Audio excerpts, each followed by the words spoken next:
So hello there, and welcome back to another Night of the Movies podcast. I'm Spy Knight, and in these podcasts, I like talking all things movie and TV, and whatever I want, whenever I want. And in today's podcast, I'm reviewing Joker, Folie, Deux. So, let's get into it, shall we? Joker, Folie, Deux is, of course, the sequel to Joker, which released in 2019. And with this movie, with Joker, Folie, Deux, aka Joker 2, we have Todd Phillips returning to direct and Joaquin Phoenix returning to play the titular role alongside the new additions of Lady Gaga and Brendan Gleeson. And I was really excited for this movie, even though I'm not the biggest fan of the first Joker movie. I mean, don't get me wrong, I don't think it's a bad movie, but my liking of it has decreased since I first saw it. Like, I remember the first time I saw Joker, and I thought it was a masterpiece.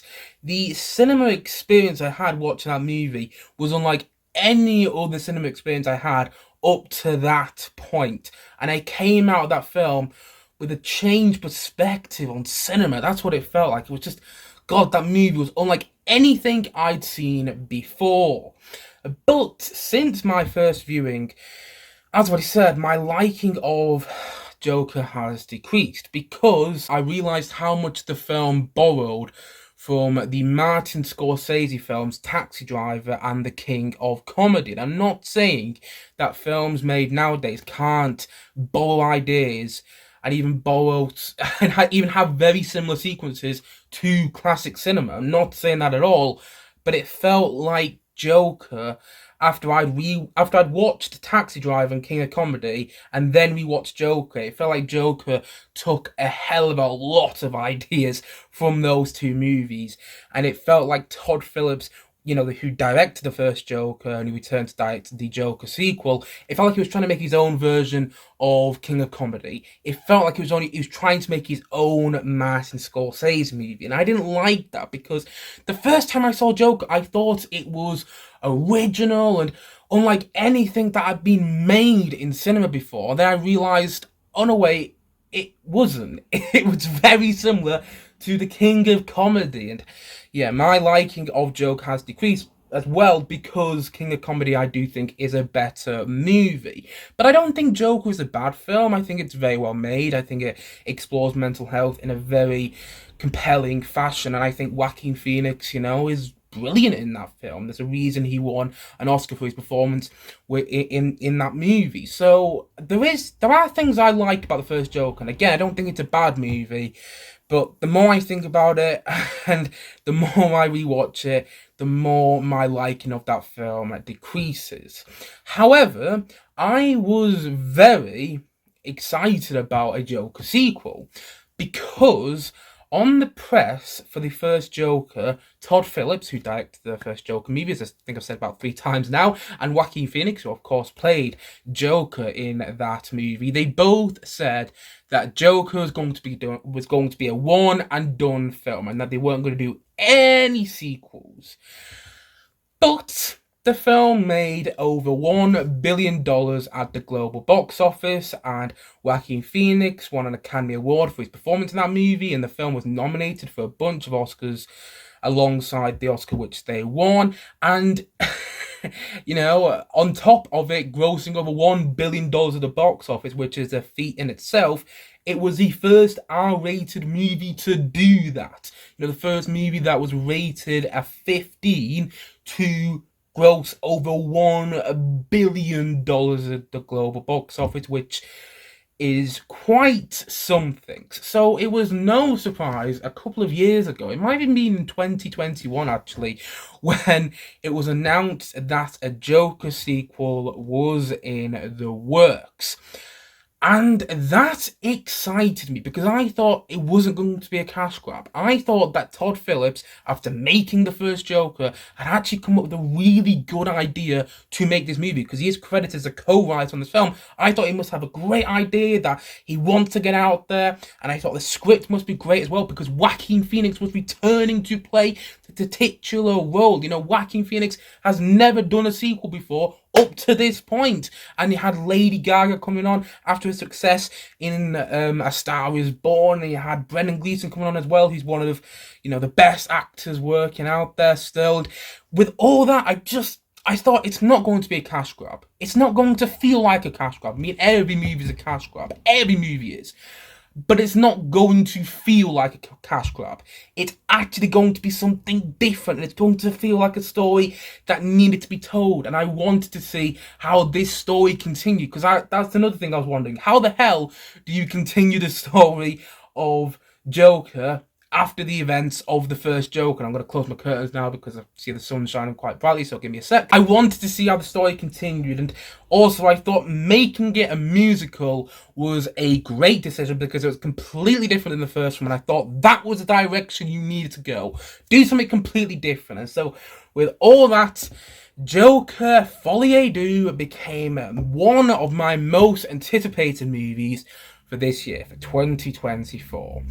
And the thing is, I didn't get to see the movie when it first came out. It came out last Friday, and I was busy that day, and I'd heard all this divisive, I heard all these divisive reactions from the film, and I was thinking, wow, I don't know what I'm going to get from this movie, and that excited me even more, the fact that it was getting all these divisive reactions. So I went into the film yesterday at the cinema with an open mind, and after seeing the movie and not really knowing what to expect, here are my thoughts on it. Here are my thoughts on Joker 2, aka Joker Folie Deux. I thought this movie was pretty disappointing and was a poor sequel. I'm not saying it doesn't have good ideas. I'm not saying that at all. And I think there are some very interesting ideas that this film touches on. It doesn't explore, it touches it on. And I think there are some really great elements in the film and some great sequences, and the performances are stellar, and the cinematography is visually striking, and I love the musical score of the movie by Hilda Gudnadottir, I think that's how you pronounce her name, which is hauntingly beautiful, like the score to the first Joker was. And there is so much to admire. There is so much to admire with this movie. But it just feels unnecessary. And it feels like a cash grab. Like I've already said, every movie ever made is a cash grab. It annoys when people just go, oh, that movie's a cash grab. I'm like, yes, every movie ever made it. At what point do studio executives sit around and go, we're gonna greenlight this movie, and we hope we're not gonna make any money from it. Whenever a sequel, whenever any movie's made, it's a cash grab. But there are some movies which feel like cash grabs, and this movie felt like a cash grab. And I hate saying that because this movie had so much potential, but I'm not quite sure why it exists, and I don't know what it's trying to accomplish. The film has this twist at the end, and I'm not going to reveal what the twist is in case people haven't seen the film yet. But there's this twist at the end which people have been getting very angry over. Some people have been loving, some people have been really disliking, and I actually liked the twist. But the problem was, the film took about 2.5 hours to get to that twist, and by the time the point is made, by the time you get to the end of the film, I was like, oh, is that it? Oh, well, I kind of got that from the first film, and I left the film feeling really disappointed because, again, there is so much potential, but there is so much wasted potential at the same time. Like, the musical sequences in the movie are very disappointing because they don't really work that well. I mean, there's one musical sequence which I loved, and it's this musical sequence which takes place in a courtroom, and it's all deranged, and it's out there, and you can clearly tell it's going on in Arthur Fleck, aka Joker's mind. You can clearly tell it's all going on in his mind. But all the other musical sequences in the movie aren't really like that. I mean, not all of them. There's another musical sequence where the Joker and Lady Gaga's character are like Sonny and Cher. But for the majority of the musical sequences in this movie aren't as deranged and surreal enough. They all feel like the characters just stood up and started to sing in the scene where they were in, and with the orchestral music playing in the background, it doesn't really work there. It makes the whole film feel like it's not really happening. Like, something I really did admire about the first Joker movie was how real it felt. How gritty, and how you really felt that this was a real person that could actually be living out there. Whilst with this movie, characters just stand up and start singing, and I'm like, but this wouldn't happen. And I don't like musicals like that. I like musicals where the songs move the narrative forward or add more to a character we've been following. But that's not what happens in this movie. I mean, that's not what really happens in this film. It happens to a certain point, but for the most part, the musical sequences slow down the narrative and make the film longer, and it didn't need to be longer. I mean, the film's actually 2 hours and a half. It's about 2 hours and 20 minutes, but it felt 2 hours and a half because the pacing is really bad. It slows down a lot in the middle section of the movie, in the liminal section of the film, to the point that I didn't really know where it was going, and I didn't really care about where it was going anymore, because it meanders in all these different directions. And as what I said, it touches on all these different very interesting ideas, but it doesn't explore them. And that's that's one of the big problems with this movie. There's a great scene, and I'm not going to give too much away, but it's a great scene where you see all of Arthur Fleck's inmates rising up against the prison guards who have been very mean to them. But it doesn't go anywhere. And, like, I don't get what was the purpose of this movie? Like, I understand what it's trying to say. And I do think the twist is important. I do think perhaps the ending needed to be said. But I'm not sure if it needed 2 hours and 20 minutes to get to that ending. I read an article a couple of days ago where Lady Gaga, one of the main stars of the film, said that when they were making this movie, God, I'm sweating to my eyes right now.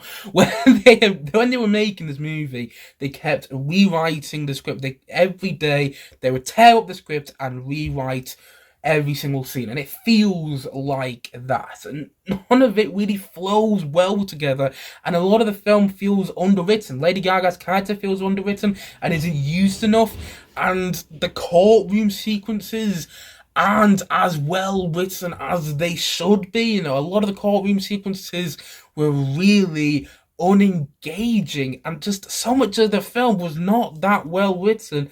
And it didn't really amount to anything. Like, it felt like we were just rehashing a lot of the first Joker.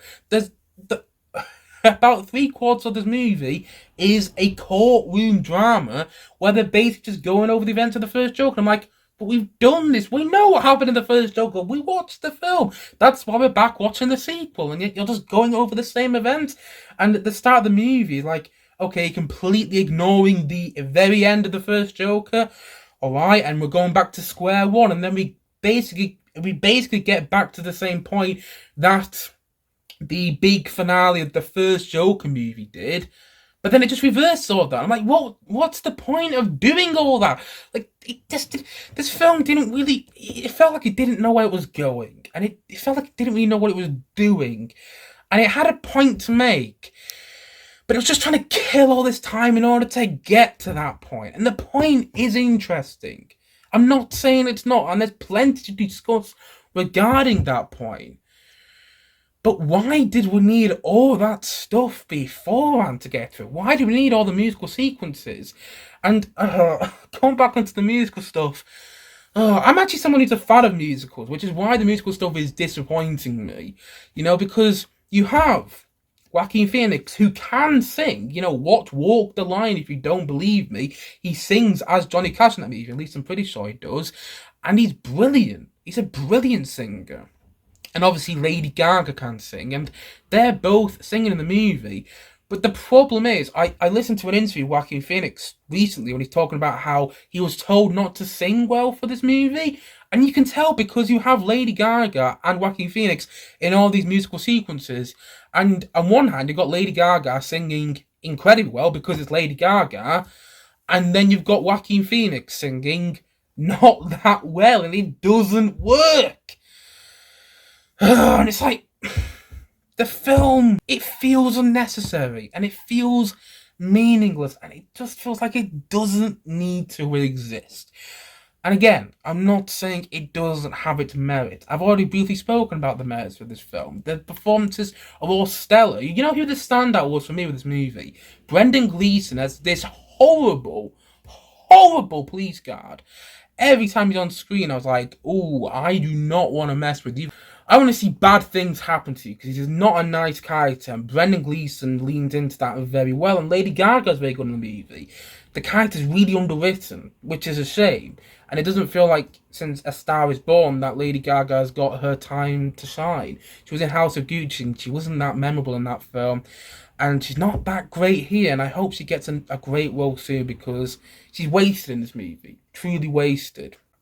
And visually it's striking, and there were some really good sequences actually. There's a great sequence, but I don't want to go into too many spoilers here. I don't want to really go into spoilers at all actually, but there's a great sequence where basically, not to give too much away, Arthur Fleck is running away from two people dressed as the Joker. It's hinted at in one of the trailers for this movie, so it's not really a spoiler. But that sequence I thought was brilliant, and there are brilliant sequences in this movie, and I loved the musical sequence in the courtroom because it was deranged, it was surreal. I was like, why aren't all the musical sequences like this? Because if they were, they could have giving us an explanation into what's going on in these characters' minds. But instead, the musical sequences just feel like the characters have stood up in a scene and started singing, and we're not really sure why we're singing, but I am singing because why not? You're gonna have to sit there and watch me sing, and it's like, but I don't believe you're actually singing with an orchestral accompaniment, because in real life, that's not. If I started singing now, it would just sound odd, wouldn't it? Because I don't have an orchestral accompaniment. I mean, I could actually edit one in, could I? But the point I'm making is, it would just be very odd if I started singing right now. And that's what a lot of Joker felt like to me. Like, just don't start singing now. Stop singing and just tell the story. But instead, it's full of all these musical numbers, which are, for the most part, unnecessary. And a plot which I'm not really sure what was going on, in all honesty. Like, I don't really get what the plot was for this movie. And a twist ending that, in my opinion, isn't bad. And perhaps needed to be said, because I think it is annoying the right people. But the problem with the twist ending is it takes so long to get there. And by the time it makes its point, it's like, really? That's what all that was leading to? Couldn't you have done it so much better, you know? And that's the thing. I think this film could have been so much better. I don't think it's terrible, like some people do. Don't think it's terrible at all. But it is bad. And I hate saying that. Because the first Joker, I think, is a good movie. And I wanted this one to be better. But, yeah. I was more than anything really, and I hate using this word, but boy, I seem to use it quite a bit on this channel recently, so I'm not going to use a word bored. Instead, I'm just going to say I found this movie quite tedious to watch, which is unfortunate because, I wanted to be completely lost in it, but I wasn't. And so, all in all, I'm going to say that Joker, Folie, Deux, I'm going to say that it's a... I'm going to say it's a 4 out of 10. Again, I don't hate the film. I don't hate it. I like the point it makes. But I don't know. It just took so long to make that point. And it's a film that doesn't really accomplish anything. It doesn't need to exist. If you didn't watch this movie, and if this movie didn't exist, and the story ended with Joker 1, that'd be completely fine. But now this film does exist, and I'm not annoyed with how it plays on certain things we thought about in Joker 1. I'm not annoyed about that, but I'm just annoyed that they continued the story in a way that was very unsatisfying, very underwhelming, and ultimately very meaningless. Like, why? Anyway, yeah, the point, it wasn't really for me. Not terrible, but is it a masterpiece or a misfire? It's definitely a misfire. It's nowhere near a masterpiece. And it could have been. It really could have been. But it's just... it's a bunch of nothing that amounts to something that doesn't really matter. That's the thing. It doesn't really matter. And it felt like it should have. And so, all in all, as I've already said, and as I'm going to say once more in this podcast today, Joker Folie Deux is a 4 out of 10 from me.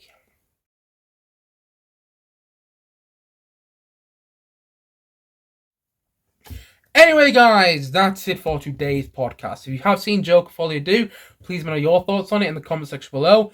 Maybe you loved the film, and if you did, I'm super jealous of you, and please let me know why I'm wrong. Respectfully, please let me know why I'm wrong in the comment section below, or maybe you felt similar to me. Whatever your thoughts are, please let me know in the comment section below. And thank you for bearing with me today, because I'm not well. I'm very dizzy as I record this review, so I don't know how this review's ended up. But there we go. Thank you so much for watching or listening to this podcast. And if you haven't yet, please do click down below and like and subscribe on this podcast. I look forward to many more podcasts coming very, very soon on this channel. As I've already said, thank you so much for watching or listening to this podcast. And I suppose this is it. So I will see you guys again soon. But bye for now. Bye.